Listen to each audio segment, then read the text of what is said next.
Shalom, Bapak Ibu yang dikasihi Tuhan, selamat pagi. Baik, kita akan dengaran firman Tuhan di pagi hari ini. Sebelumnya, saya mengajak Bapak Ibu semua untuk bersatu di dalam doa. Tuhan Yesus, sungguh besar kasih karuniamu dalam hidup kami. Engkau terus menjagai, Engkau terus melindungi kami, bahkan Engkau terus memberi harapan dengan hari-hari yang baru yang Tuhan berikan kepada kami. Untuk itu Tuhan, kami bersyukur atas kasih dan penyertaan-Mu ini. Dan kami mengundang Tuhan selalu Engkau untuk berbicara di dalam hidup kami di pagi hari ini. Agar kami boleh berjalan sepikir dengan kehendak Tuhan di dalam hidup ini. Dan kami boleh mampu mengalahkan segala keinginan nafsu duniawi kami di hadapan-Mu ya Tuhan. Terima kasih Bapa, kami siap untuk mendengarkannya. Amin.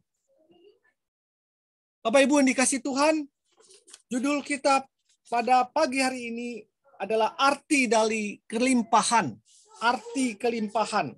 Firman Tuhan diambil daripada Nats yang mendukung Amsal 3 ayat 13 sampai 15 yang mengatakan, berbahagialah orang yang mendapat hikmat, orang yang memperoleh kepandaian, karena keuntungannya melebihi keuntungan perak dan hasilnya melebihi emas. Ia lebih berharga daripada permata.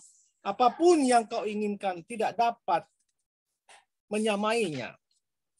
Amsal 3 ayat 13 sampai 15. Ada seorang gadis kecil yang hidup di sebuah rumah yang sederhana. Dari rumah mereka yang sangat sederhana itu, ia sering melihat ke seberang lembah, di mana ada sebuah rumah besar yang jendelanya seperti emas yang berkilau, tak kalah diterpa sinar mentari. Gadis kecil itu berpikir, alangkah bahagianya jika ia hidup dan dibesarkan di rumah mewah dengan jendela emas itu. Sekalipun si gadis kecil hidup bahagia saat itu karena dibesarkan oleh orang tua dengan penuh cinta, penuh gelak tawa, tetapi di hati kecilnya ia tidak pernah bisa menghapus keinginan untuk bisa tinggal di rumah besar dengan jendela emas itu. Mimpi itu terus ia simpan ketika ia beranjak dewasa. Suatu hari, gadis kecil itu menjadi gadis remaja, dan ia minta izin kepada mamanya untuk pergi melihat rumah yang berjendela emas itu. Setelah berupaya meyakinkan mamanya, akhirnya gadis remaja itu diizinkan. Singkat cerita, ia menuju rumah impian itu. Dan setelah sampai di rumah itu, ia kecewa.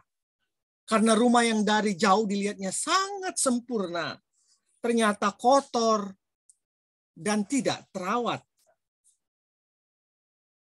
Jendelanya pun tidak terbuat emas, hanya dicat kuning emas saja. Rumah itu tidak terawat karena tidak ada penghuninya. Hal ini membuat dia kecewa dan memutar tubuhnya hendak pulang. Tetapi dari tempat ia berdiri di tempat itu, ia melihat jauh di sana ada rumah yang sangat menarik, yang sangat istimewa. Rumah itu adalah rumah tempat dia dilahirkan, rumah tempat dia dibesarkan. Rumah mereka memang terlihat mungil, tetapi kini baginya itu adalah rumah idaman sesungguhnya. Si gadis remaja akhirnya menyadari bahwa selama ini ia telah hidup di sebuah rumah dengan jendela emas yang sesungguhnya. Yang selama ini ia impikan jendela emas dengan rumah penuh kehangatan, rumah penuh dengan cinta, rumah penuh dengan gelak tawa dari orang tua yang sangat disayanginya. Semua yang dia impikan sebenarnya sudah ada di dekatnya. Namun karena ia terfokus pada rumah orang lain, maka ia tidak menyadari dan tidak merasakan kasih itu. Bapak Ibu yang dikasihi Tuhan, banyak orang yang tidak menyadari begitu besar kasih Tuhan kepada keluarganya, begitu besar kasih Tuhan kepada dirinya. Karena dia berfokus pada orang lain. Karena dia melihat dan merasakan seolah-olah orang lain itu lebih beruntung daripada dirinya, lebih kaya daripada dirinya, lebih gembira daripada dirinya. Hal itu bukankah sering kita dapatkan di media sosial?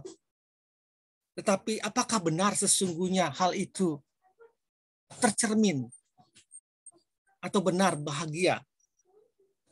Sangat jauh berbeda menurut penelitian. Bapak Ibu yang dikasihi Tuhan. Seringkali juga materi adalah menjadi ukuran untuk kita bisa membedakan diri kita kepada orang lain. Padahal materi tidak menjamin kebahagiaan. Karena mengejar materi tanpa menjadikannya bermakna, hanya akan menghadirkan kehampaan dalam hidup ini. Untuk itu perlu kita menjadi bijaksana. Sehingga pada hari ini, firman pada hari ini mau mengatakan, berbahagialah orang yang mendapat hikmat, orang yang memperoleh kepandaian, karena keuntungannya melebihi keuntungan perak dan hasilnya melebihi emas. Dia lebih berharga dari permata, apapun yang kau inginkan tidak dapat menyamainya. Berbahagialah orang yang mendapat hikmat. Hikmat menentukan mana yang benar, mana yang baik. Hikmat untuk menentukan mana yang perlu difokuskan, mana yang tidak perlu difokuskan. Hikmat untuk menentukan apakah kita dapat bersyukur atau tidak dalam hidup ini.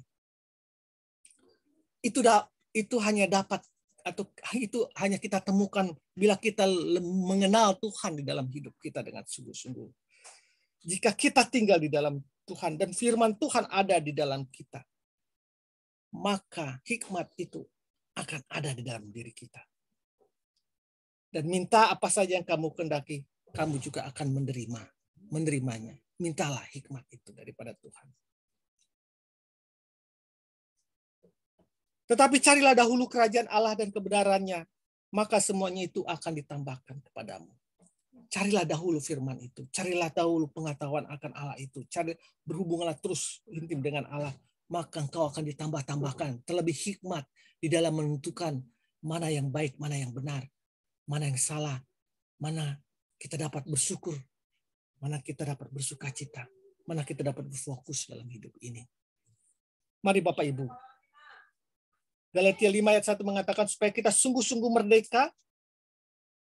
Kristus telah memerdekakan kita. Karena itu berdirilah teguh dan jangan kamu mau lagi dikenakan kuk perhambaan. Saya ulangi, Galatia 5 ayat 1 mengatakan supaya kita sungguh-sungguh merdeka. Kristus telah memerdekakan kita. Karena itu berdirilah teguh dan jangan mau lagi dikenakan kuk perhambaan. Jangan mau lagi dikuasai oleh dunia ini dengan pemikiran-pemikiran semuanya. Banyak orang dengan melaksanakan faksi dan segala macam itu. Itu adalah tidak benar. Tapi kita sudah adalah orang-orang merdeka dari segala hal. Merdeka dari perhambaan, termasuk perhambaan materi dan apapun itu. Jika kita bersama Tuhan. Selamat pagi. Selamat melangkah. Selamat memperoleh hikmat dalam hidupmu. Sehingga engkau mampu bersyukur dalam segala hal.